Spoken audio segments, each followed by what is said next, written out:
¿Qué pasó con Mateo en este caso, que estuvo tan cerca también de Jesucristo? Perdón, ¿cuál es su pregunta? La pregunta es que, por ejemplo, en todo esto, porque claro, hablamos mucho también de los apóstoles, ¿no?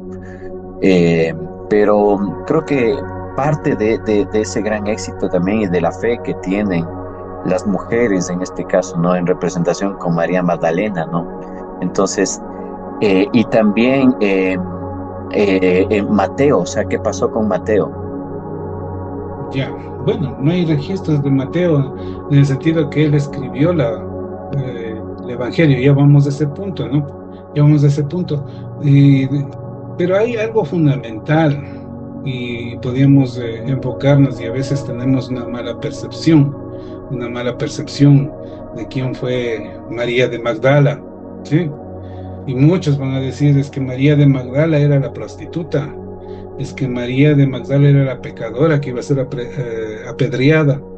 Y les puedo informar y les puedo decir con desilusión para los que de pronto están aferrados a esa tradición, de que María de Magdala la María Magdalena fue una mujer muy influyente dentro del ministerio de Jesucristo. Y no fue ninguna prostituta y no fue ninguna mujer pecadora.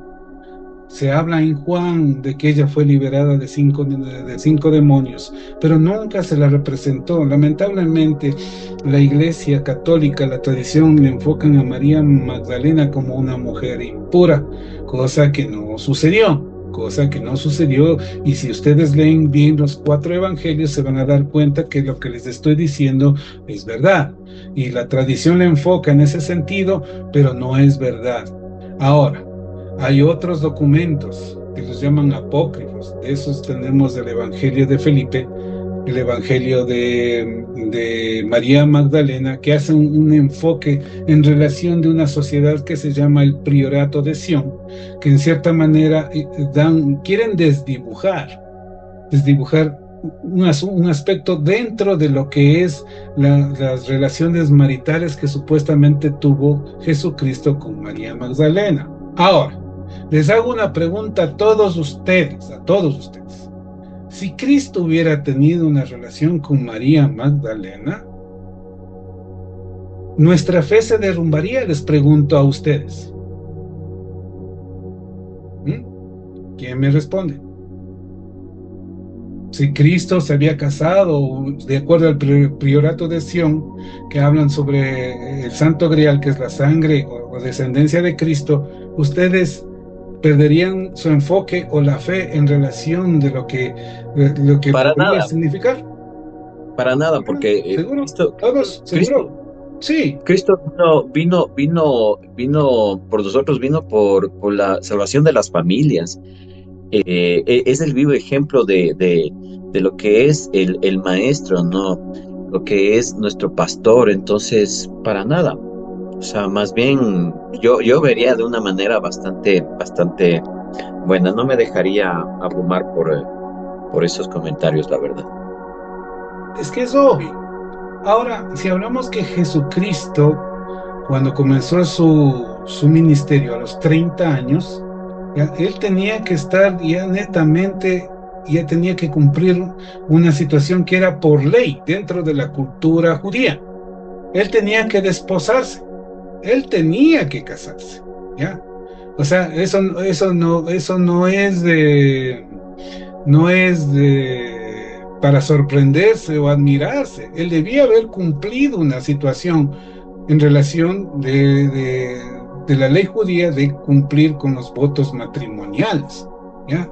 Es más, de acuerdo a estudiosos, teólogos, arqueólogos, hacen una referencia que la prometida de Jesucristo era María, hermana de Marta, hermana de Lázaro, que en cierta manera eran casi parientes con Jesucristo. O sea, por ley, por situaciones entre las familias de Jesús y de María, hermanas de Lázaro, habían establecido ya un compromiso para desposarse en relación de lo que dice la ley judía.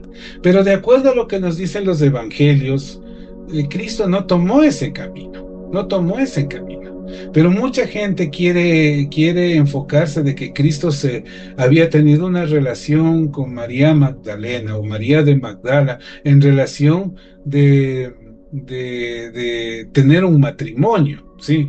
Y esto confirmando a esta secta, a este tratado del Priorato de Sion. Ya.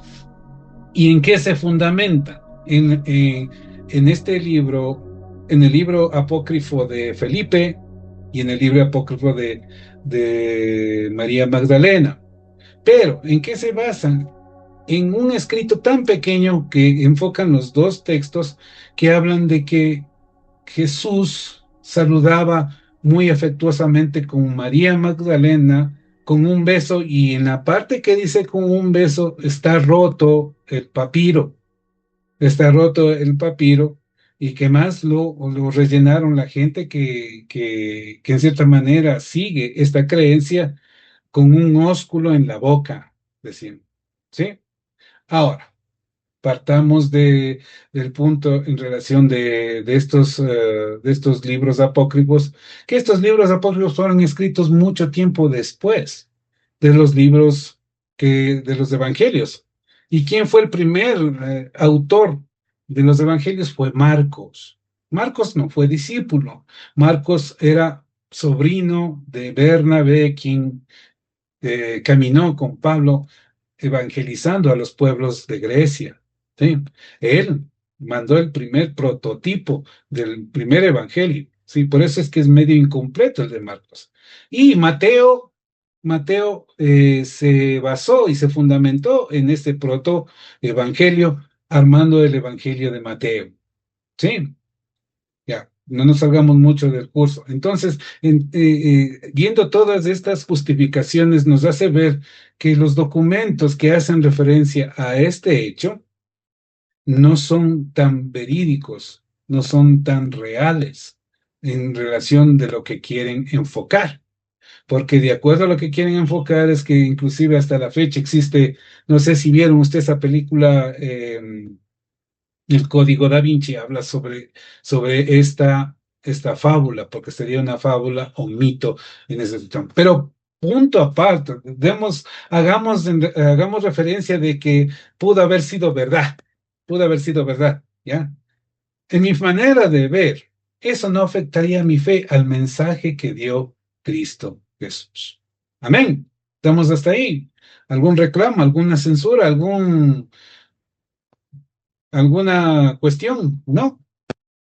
Para seguir, pasar. Amén. ¿Estamos? Ya. Entonces, ahora sí arrancamos la clase de ahora. Y nos enfocamos, sí, Susana, tú alzas la mano, dime. Sí, sí, pastor, buenas noches. A mí me parece interesante la explicación que hace usted porque cruza todo el tema de la parte documentada, científica, digamos, documentada con la parte científica y la parte histórica, en donde se muestra a un Jesús también hombre, ¿no? Que eh, cumplió con los requisitos, digamos, que en su tiempo estaban establecidos, pero eso no lo hizo menos, menos espiritual, si cabe el término, y cercano a Dios, porque él fue un hombre respetuoso de los preceptos divinos y amoroso en el sentido de amoroso a la humanidad. Entonces creo que él tuvo un discurso muy claro en tanto lo que quiso venir a enseñar a los hombres y mujeres respecto de la importancia de amarnos los unos a los otros.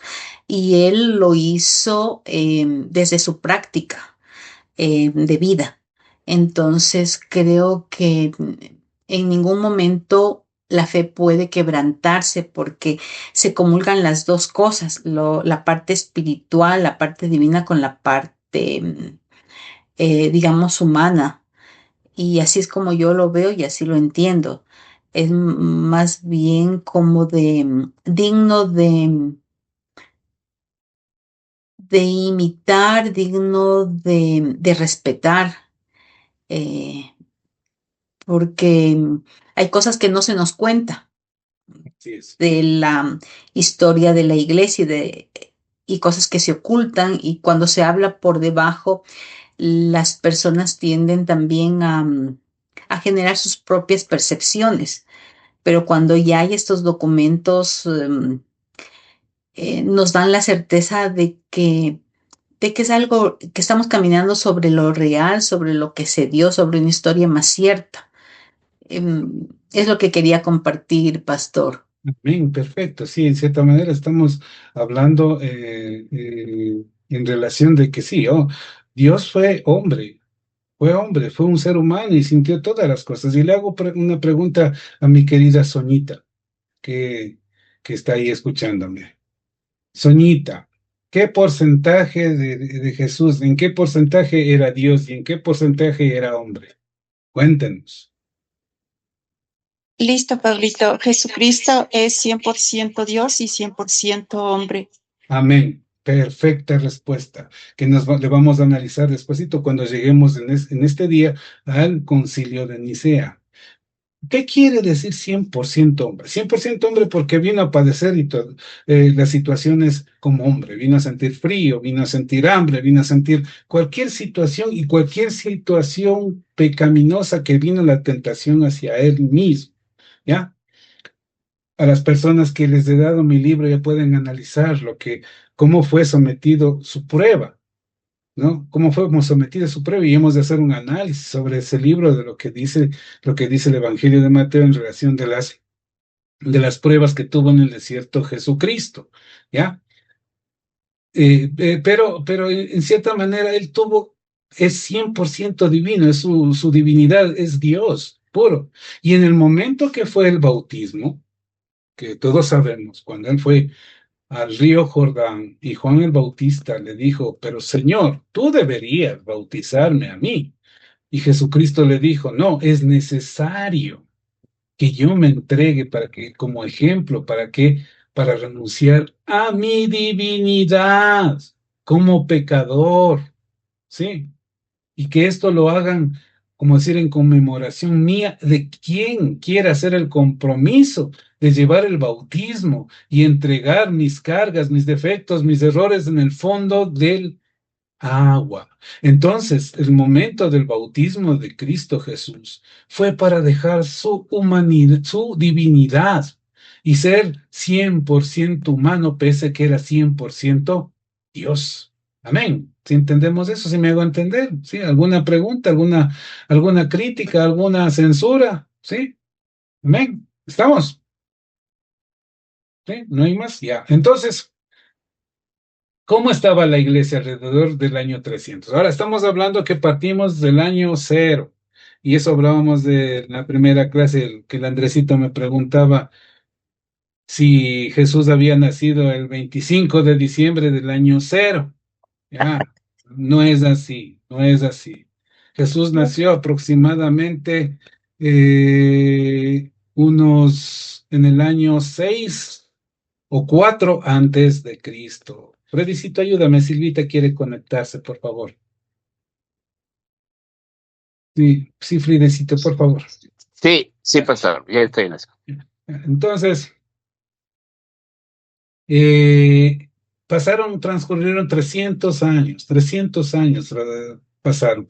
Y en esos 300 años, estamos hablando 70 años después de nuestra era, o sea, estamos hablando más o menos unos 54, 56 años después, unos 28 años después que falleció Cristo, después que fue crucificado y que fue resucitado. Marcos creó su primer prototipo de evangelio,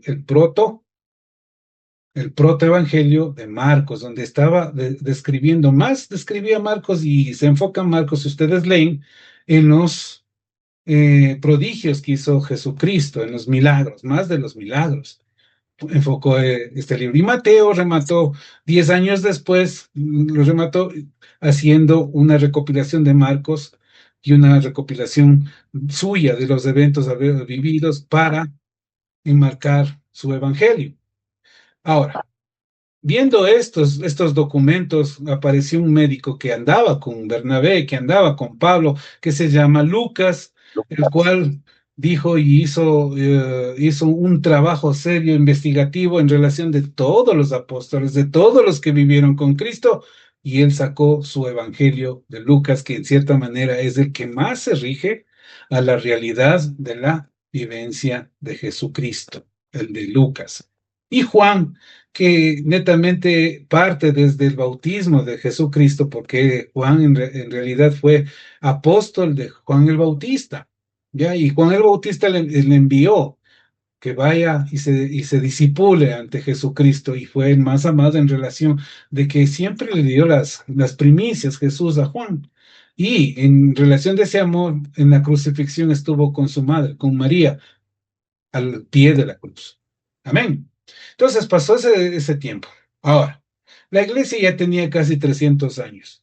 ¿Y cómo vivía la iglesia? Vivía oculta, perseguida. Había crecido mucho. Los grupos cristianos se habían multiplicado por toda Asia, por toda Europa, por toda África, ¿no? Pero eran perseguidos. Ya no eran solo perseguidos por los fariseos o judíos, porque, bueno, estamos hablando que en el año 70 después de Cristo, Jerusalén fue arrasada por el emperador Tito, por cuanto había tanta tantas situaciones de rebeldía que los judíos, los celotas se reunían y hacían las debacle, al punto de exterminar a todo lo que era la raza judía. Sí, y podemos ver que los últimos judíos acérrimos se refugiaron en el refugio en Masada, y fueron totalmente acribillados, o mejor dicho, ellos prefirieron matarse, quitarse la vida a servir al imperio romano. De lo cual Jerusalén quedó una ciudad de multitudes, pasaban todo mundo, hay griegos, romanos, como ese paso de Palestina, era un paso entre Europa, Asia y África, era un punto de conexión de comercio, todo mundo se peleaba por ese punto, ¿ya? De ahí se tiene que algunas tribus de Israel, las tribus de Rubén, de Simeón, no recuerdo qué otras tribus, desaparecieron, y en cierta manera, por cuestiones genéticas, descubrieron que ellos se habían establecido en la zona tanto de Finlandia y de Alemania. O sea, la raza judía estaba implantada ya de estas tribus. Y otra parte de tribus que huyeron de Jerusalén fueron a pasar a Etiopía, donde tenían otros hermanos. Y bueno, esa es otra historia que hablamos del rey Salomón. Amén. ¿Hasta ahí preguntas? ¿Cuestiones? No. ¿Sí? Que no estén seguros. Entonces, como ustedes saben, la iglesia, Pastor, sí, en o sea, para entender el tema de lo que nos explicaba usted, la diferencia entre la manera de escribir y describir lo que hizo Jesucristo. Entonces está Mateo, que era escribir lo que textual iba diciendo Jesucristo. Lucas, que tuvo esa descripción, también lo que hacía Jesucristo. Y también no me queda muy claro en Marcos, ahorita estaba leyéndolo. ¿Qué clase de relato él hacía? ya. En qué Como sentido? les vuelvo y les repito, o sea, Marcos se enfocó más en los prodigios de Jesús, en los Ya, milagros que hizo Jesús, sí. ya, Y Mateo se hizo referencia en relación de lo que enfocaba Marcos. Pero Mateo hizo más un evangelio, un mensaje dirigido más al judaísmo, era más nacionalista, Mateo, ¿sí? Y los dos evangelios están escritos en un griego koiné, que significa un griego vulgar, o sea, como decir escrito ahora en una cova, o sea, un lenguaje alternativo, vulgar, del bajo mundo, lo escribieron los dos, ¿ya? Lucas, por ser griego, ya. él hizo un estudio más amplio y escribió en un lenguaje griego, no recuerdo cómo es la referencia, pero más poético, más exquisito, al igual que Juan. Sí, Porque sí hay una diferencia entre las bienaventuranzas, pues, claro de que hay una gran diferencia, pero eso no quiere decir que exista contradicción. Son Claro, bajo no, no, el punto de no, no, no. vista de cada uno de los evangelistas que quieren enfocar el mensaje. Lucas hizo una recopilación de datos que quería enfocar todo, o sea, prodigios, la vida de Jesús y lo que dice Jesús. En cambio, Juan se enfocó en el mensaje de amor, al mensaje que nosotros como congregación nos enfocamos en el sentido de que el amor es prioridad uno dentro de lo que Jesucristo está predicando. Y uno de las mayores revelaciones en Juan es amaos los unos a los otros como yo os he amado. Y ahí está el lavatorio de pies, está la humillación, el discipulado. Entonces podemos darnos cuenta en ese sentido. Cuando hagamos el estudio ya de la historia de la Biblia, vamos a entender un poquito más estos mensajes. Amén. La iglesia no tenía poder político, más bien era perseguida, pero tenía una gran fortaleza espiritual, como ustedes hayan leído en el libro de los Hechos. Estamos hablando que ahí fue la revelación del Espíritu Santo, que vino como lenguas de fuego. Sí, ahí vinieron tantas situaciones y comenzaron a congregarse, a congregarse. Sí, y ahí quería hacer un análisis en relación de este evento de Ananías y Zafira, que mis colegas de la prosperidad a veces se agarran, ¿sí? No por criticarles, bueno, ellos tienen su teología, pero no es que yo esté en contra de los diezmos, pero ellos se agarran de esto. Al momento que Ananías y Zafira ofrecen a Pedro, en cierta manera, el vender un terreno y que iban a dar todo ese dinero a la obra de Dios. ¿Por qué ellos en esa época reunían la obra y preferían vender sus tierras y enfocarse en el trabajo de la evangelización? Por cuanto Dios les dio esa revelación y estaban naciendo y tenían que dar de comer, no solo para ellos daban de comer a la iglesia de Jerusalén, a la iglesia de acá, a la iglesia de acá. Entonces se ayudaban entre ellos, era comunía, se reunían para comer, se reunían entre hermanos, se protegían, se daban fuerza. Sí. Entonces, el momento que Ananías, y dicen la palabra de Dios en Hechos, no recuerdo el capítulo exacto, pero ustedes lo pueden ver, que Ananías y Zafira ofrecen el terreno porque, o sea, como dice, ahí viene el discipular y el trabajo a medias y el trabajo así nomás, como se dice vulgarmente, ya, en donde uno se compromete, pero hasta cierto punto. Entonces, él ofrece entregar el todo. Y al momento que venden las tierras o los terrenos, entre Ananías y Zafira deciden, no, pues démosle tanto y dejémonos un poquito para nosotros. Después de haber hecho su compromiso, entendamos eso. No es que Dios castiga o vienen las cosas o las circunstancias porque no me das todo lo material o el dinero. Por eso tengan cuidado cuando hagan una promesa delante de Dios, es lo más grave. Cuando digo, "Y te juro por Dios", no hagamos esas promesas porque eso nos conlleva dificultades. Entonces, cuando Ananías y Zafira van y entregan ese lote de dinero a, a las comunidades cristianas, Pedro tiene una revelación y dice, ¿por qué estás engañándole a Dios, no? Y cayó fulminado, muerto Ananías, y llegó Zafira y también cayó muerto fulminado por esta situación, pero no es por el hecho de no dar, es por el compromiso. Entonces, cuando hacemos un compromiso de discipulado, de seguir la palabra de Dios y todo lo demás, no demos paso atrás, o preferible quedémonos, como dice el dicho, en la banquita. Amén. ¿Hasta ahí alguna pregunta? Yo tengo una pregunta, Anita Belén les saluda. ¿Cómo está, Anita? Claro. Pastor, ¿sabes que justamente me llamó la atención? Porque creo que si no somos todos, tal vez la mayoría hemos caído en el te juro por Dios tal cosa, ¿no? Tal Ujú. vez justamente ignorancia, pero de pronto yo digo, ¿cómo podemos eh, revertir esta situación por haberlo dicho, por haberlo mencionado, por haber de pronto, inclusive de alguna manera siento yo condenado por haberlo dicho, ¿no? De pronto en un momento de ira. Entonces, no sé cómo podemos, eh, bueno, hoy tengo conocimiento de que eso está mal, pero si ya lo hemos hecho y de pronto sí, pueden haber consecuencias, ¿cómo podemos remediarlo de alguna manera? Como dice Dios, Esa es mi pregunta. sí, como dice Dios, confesando nuestros pecados y arrepintiéndonos de lo que hicimos. Porque Dios, ¿qué quiere? Que tú sí sea sí y tú no sea no. O sea, no medias tintas. Obviamente, Dios no es alguien. ¿Cómo es? Dios es justo para perdonar nuestros pecados si nosotros nos arrepentimos de corazón de lo que hemos hecho y no volverlo a hacer.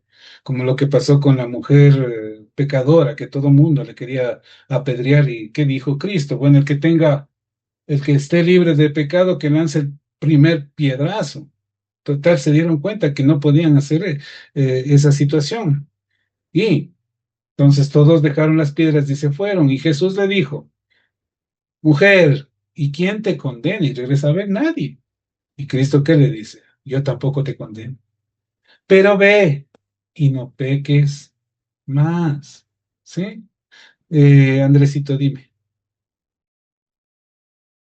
Am, con respecto a lo que mi esposita dice, em, yo me acordaba una vez que nos estaba enseñando usted y estábamos leyendo Ujú. y, y, y mencionaba que inclusive cuando nosotros le vamos a pedir algo, sí, inclusive una promesa, Dios ya conoce de antemano qué es lo que nosotros le vamos a pedir, ¿sí? Entonces, Dios debe saber cuál es lo genuino de nuestro corazón, si es que es o no es verdad eso. Entonces, lo único que nosotros tenemos que es arrepentirnos de haber hecho eso, y confesar ese pecado, Amén. como lo que dice usted. Sí, es verdad. O sea, Dios quiere ver la integridad de nuestro corazón. Dios no ve nuestros actos. Dios ve la intencionalidad de nuestro corazón. Hasta cuando nosotros damos una ofrenda o damos una dádiva a quien necesita, Él ve nuestro corazón. ¿Cuál es la intencionalidad? Sí, eso debemos entender. Amén. Bueno, nos desviamos un poquito. Entonces, pasados los 300 años, aparece un emperador romano llamado Constantino en el año 306 al 337, que en cierta manera eh, no era cristiano este emperador, pero gobernaba un imperio dividido porque había caído bajo la mano de los bárbaros, ¿sí? De los godos y visigodos. Dividieron el imperio y él tuvo que replegarse a Estambul o Constantinopla, actual Turquía, ¿ya? Y en el año 312, en una gran batalla que fue del puente Milvio, en el río Tíber, que nace en Italia, que pasa por Roma, venció a su gran enemigo, bárbaro, Majenjo, sí, Majenjo, ¿ya? Lo venció y él alzó una promesa y dijo que había visto en pleno campo de batalla formarse una cruz. Y Constantino, eso dice la tradición, dice, con este signo vencerás, o sea, sintió ese llamado. Por lo que él vio y analizó que los grupos cristianos habían crecido, pero de una manera bárbara. Entonces dijo, ¿para qué voy a estar persiguiendo a los cristianos? Mejor los voy a coger y yo me voy a transformar en cristiano. Y se transformó en cristiano, Constantino. Y es más, él se declaró como primer obispo, sacerdote general del cristianismo. Muchos aducen que él tomó el primer papado. Obviamente que después ya la iglesia se organizó y comenzaron las dinastías papales. Pero él arrancó con este sentido y ya la iglesia ya no fue una iglesia perseguida, ¿sí? En tal razón, Constantino, y eso grábense de memoria, hizo y manifestó el famoso edicto de Milán en el año 313, ¿sí? En donde él declara que se acaba la persecución a los cristianos. Los cristianos pueden adorar libremente, libremente, y nadie les puede señalar, como hablábamos la clase anterior de que les tenían a los cristianos aberración porque decían que ellos eran caníbales. ¿Y por qué decían que eran caníbales? Porque ellos escuchaban que en sus liturgias hablaban de comer la carne de Cristo. pero no se daban cuenta que era el rito de la Santa Cena del pan y el vino. Amén. Estamos hasta ahí, ¿no es cierto? Entonces, bueno, pasó esto y en relación de estas circunstancias, vino otro problema en la iglesia. Como la iglesia tuvo libre albedrío, pero no tenía una estructura. Por eso es necesario plantear dentro de una organización eclesial una estructura para no dispararse por todo lado, ¿sí? Porque a veces un grupo eclesial sin estructura es amplio, pero fofo a la vez porque se desparrama por todo lado. Y el cristianismo comenzó a desparramarse por todo el mundo tenía unas creencias. Apareció el gnosticismo, aparecieron las herejías, aparecieron tantas cosas. ¿Ya? Entonces Constantino, viendo esto, dijo que era necesario llegar a un concilio de todos los sabios que hayan, los sabios que manejen la palabra de Dios. En ese tiempo todavía no estaba escrito ni la Biblia, nada, habían pseudos escritos que se basaban. Y lo que más había eran escritos agnósticos. ¿Y qué es del agnosticismo? ¿Quién me dice? ¿Qué es el agnosticismo?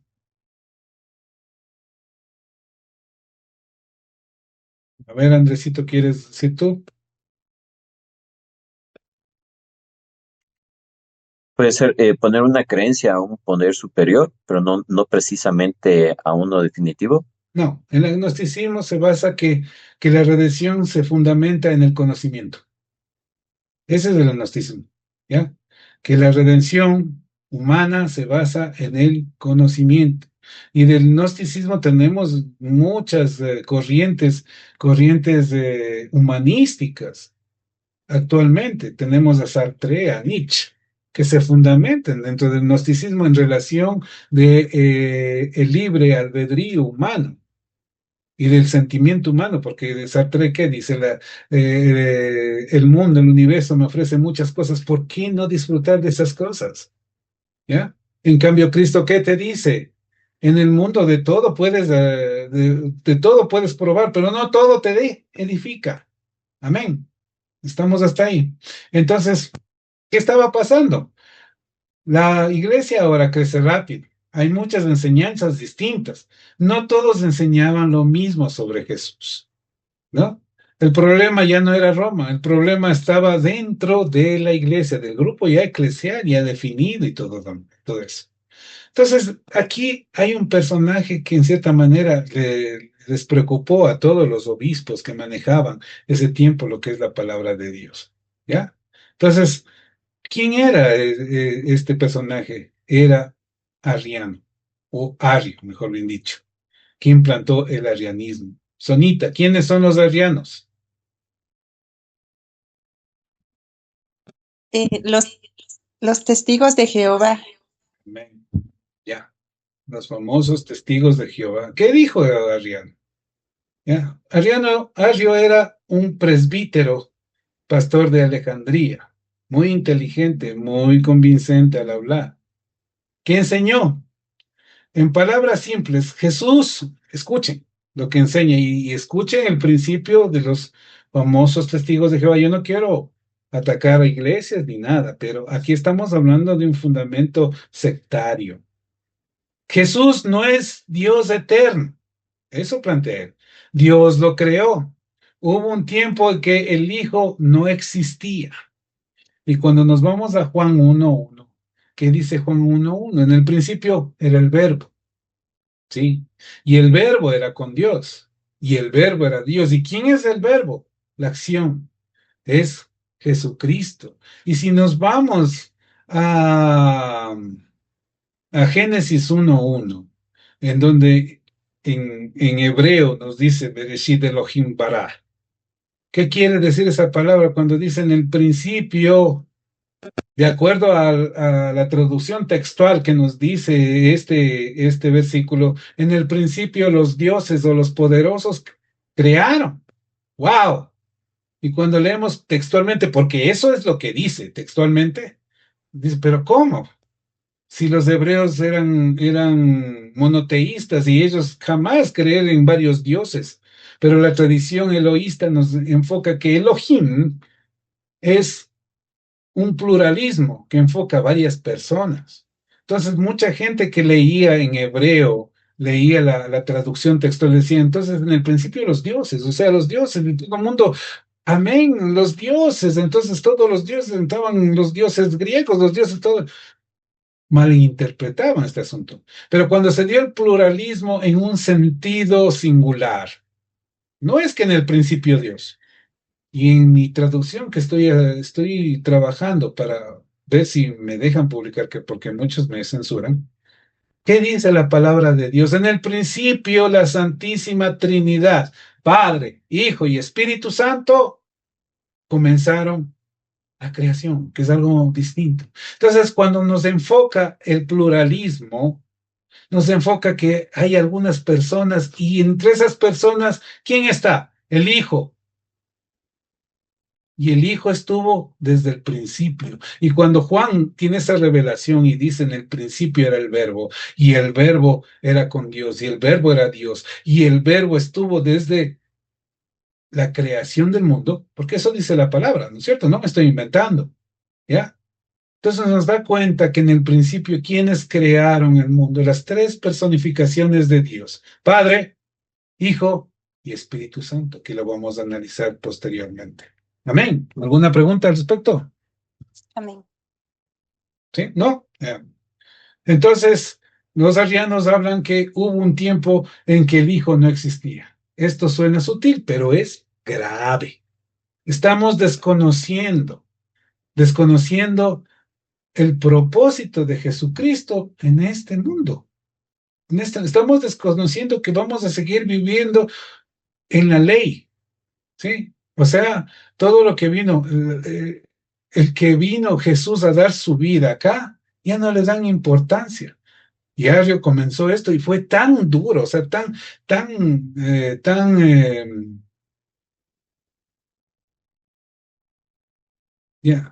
tan, ¿cómo se podría decir? Tan profundo lo que habló Arrio que existe hasta la fecha. Estamos hablando de 1700 años, que todavía existe el fundamento de Arrio, pese que en el concilio se le declaró como una herejía, ¿sí? Una herejía, ¿ya? Una herejía por lo que se quería decir, porque Arrio decía Jesús no es Dios, entonces no puede salvar plenamente. O sea, el hecho de Cristo fue algo trivial. La adoración a Jesús sería idolatría, eso declaran los jóvenes del sombrerito y del terno y de las jóvenes con la falda medio especial. Sí, sí, sí les identifican. ¿Ah? Amén. No es que se les ataque, no estamos hablando y vamos a entender después las órdenes y todo eso, ¿no? Las equivocaciones que tenemos, los pentecostales o a veces los bautistas, vamos a llegar a definir esas circunstancias. ¿Está ahí algún reclamo? No. Amén. Pastor, ahí estaba levantando la mano. Entonces, el fundamento de los arrianos y de los testigos de Jehová, o sea, los arrianos, mencionamos que Jesucristo vino a acabar o sea, vino a acabar la obra de Dios, ¿verdad? Eso es lo que hemos aprendido. Entonces, prácticamente estarían yéndose en contra de lo que dicen justamente, ¿no? En que están coartando la obra que Dios quiere terminar a través de Jesucristo. Ujú. Sí, ¿No? así es, así es. Entonces, están, como decir, hablando de otra situación, ¿no? Y de ahí después definiremos qué son los mormones y todo eso, ¿no? En el sentido de lo que dice la palabra de Dios. Amén. ¿Por qué se convoca el Concilio de Nicea en el año 325? Y que en referencia tenemos que tenerle muy presente este concilio, porque de ahí se define nuestra fe. De ahí se define nuestra fe. De ahí se define todo lo que sabemos. De ahí se define toda nuestra doctrina, ¿sí? Que nos hace llevar y nos hace entender lo que Cristo quería. Pero a veces no es tanto, ya no es tanta la doctrina que tenemos que tratar de ir de gloria en gloria para entender lo que quiere Cristo con nuestra propia vida. Amén. Entonces, Constantino ve que la iglesia está dividida, la división amenaza la unidad del imperio. Convoca a los obispos no para inventar doctrinas, sino para definir claramente lo que la iglesia siempre creyó. ¿Sí? Hasta ahí estamos. Fueron 300 obispos que en cierta manera se reunieron para definir lo que querían, el precepto de lo que era Dios mismo. ¿Sí? ¿Cuál fue el producto del concilio de Nicea? Tenemos el credo que sabíamos rezar en la iglesia. Creo yo en Dios, Hijo. Bueno, de ahí vienen otras cuestiones, como es el marianismo, como vienen algunas cosas de la Iglesia Católica. Ahora, ellos hablaban de la Iglesia Católica. ¿Y qué significado es la Iglesia Católica? El significado de la Iglesia Católica es la Iglesia universal. Amén. Vamos. Entonces, en esencia clara, el concilio de Nicea nos enfoca que Jesús es Dios verdadero, no creado, de la misma esencia que el Padre, eterno, 100% hombre y 100% Dios. Homoousiois lo definió, de la misma naturaleza. Homoousiois, en latín, de la misma naturaleza. Arrio fue rechazado, la herejía fue condenada, inclusive fue hasta perseguido, Arrio. Porque lamentablemente la iglesia, de iglesia perseguida, se transformó a iglesia perseguidora. ¿Sí? Entonces, Constantino no creó la iglesia, no creó la doctrina, dio libertad y protección. Nicea no inventó que Jesús es Dios, lo definió contra una mentira. La primera gran herejía fue negar la divinidad de Cristo. Amén. Así es que, mis queridos hermanos, ya para concluir, tenemos que tener la convicción de que al darse todos los eruditos y llegar a una conclusión de quién es Jesucristo, eso es lo que define nuestra doctrina hasta el día de hoy. ¿Sí? Y es lo que nos va llevando de gloria en gloria, sin querer cambiar ni una i ni una palabra en relación a lo que dice el texto, pero dentro del buen contexto. Porque ahora muchos colegas, muchas doctrinas, muchas órdenes también cambian el contexto, ¿sí? A un texto sin sentido, ¿sí? Muchas cosas que no tienen sentido, como el hecho de que las mujeres no pueden ser pastoras, como el hecho de la predestinación, como el de negar que todos tenemos la oportunidad, por la gracia de Dios, ser salvos. Ya hemos de llegar a estudiar lo que es el calvinismo, lo que es el luteranismo y el arminianismo, para entender a los tres filósofos que determinaron en cierta manera nuestras doctrinas como iglesia protestante, sin negar lo que ha hecho también la iglesia católica en relación de esto y de las dificultades que hay entre católicos y protestantes. Y alguna vez me preguntaron, los pastores que yo tenía me decían, mi hermano Pablito, ¿y usted qué cree?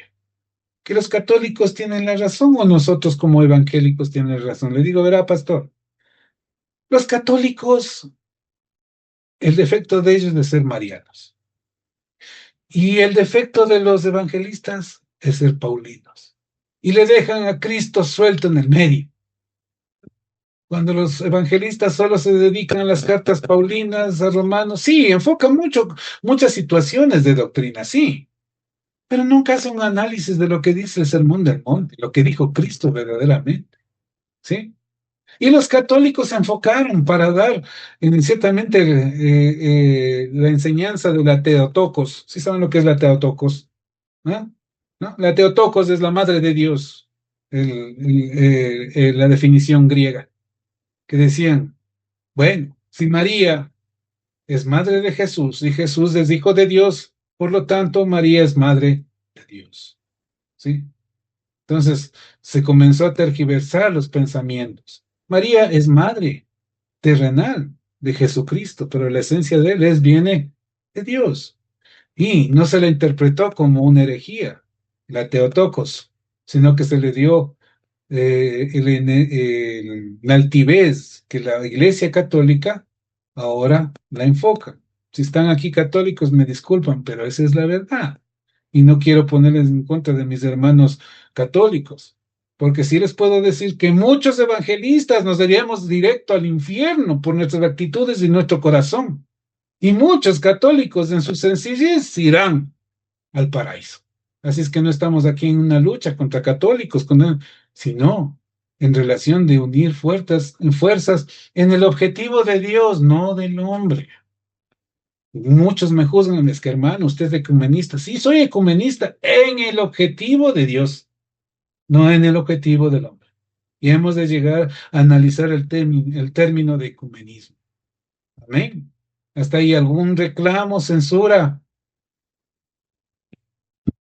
¿Mm?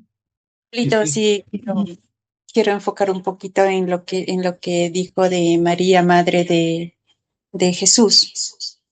Sí, o sea, realmente es madre de Jesús, estaría mal dicho al decir madre de Dios. ¿Por qué razón?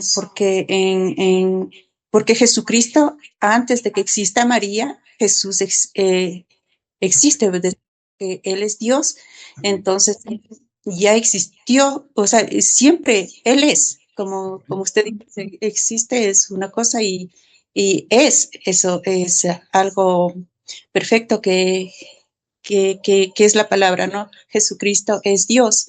Entonces, por lo tanto, Jesucristo no tiene principio ni tiene fin como Dios.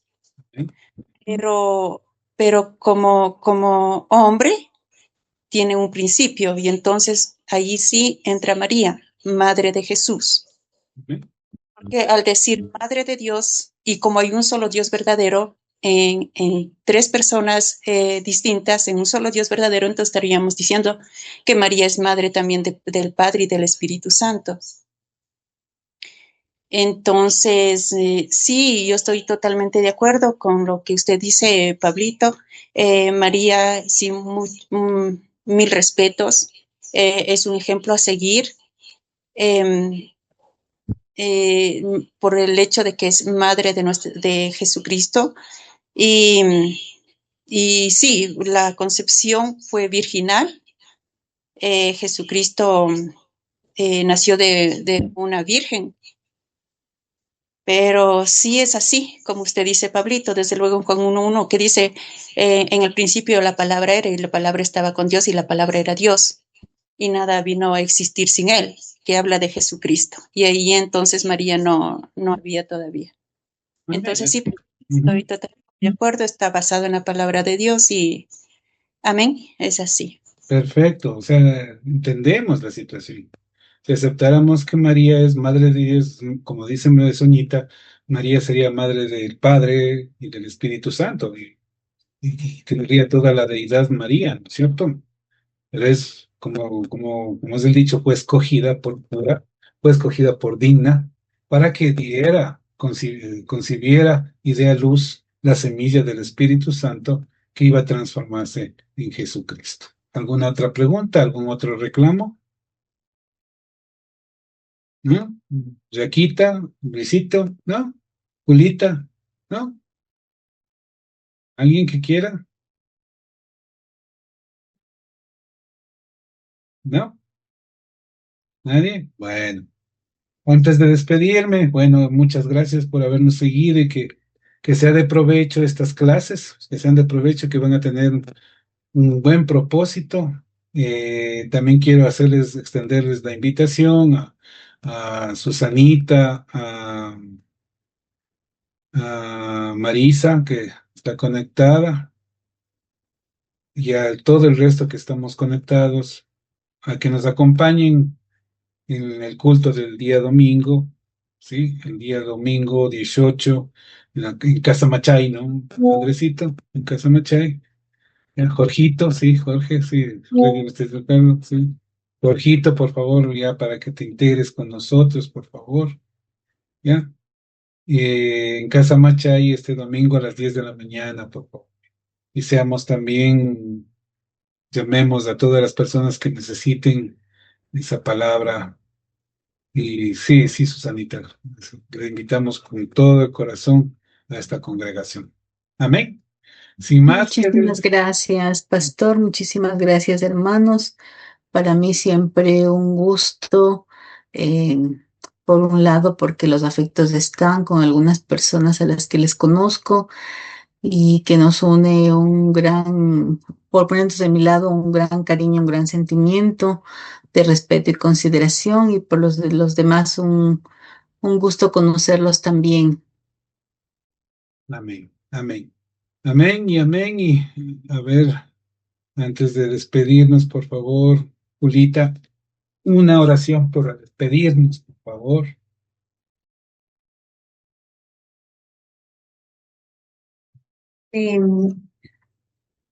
Queremos, Papito Dios, agradecerle por este tiempo maravilloso, Señor, que cada día nos sorprende, Señor.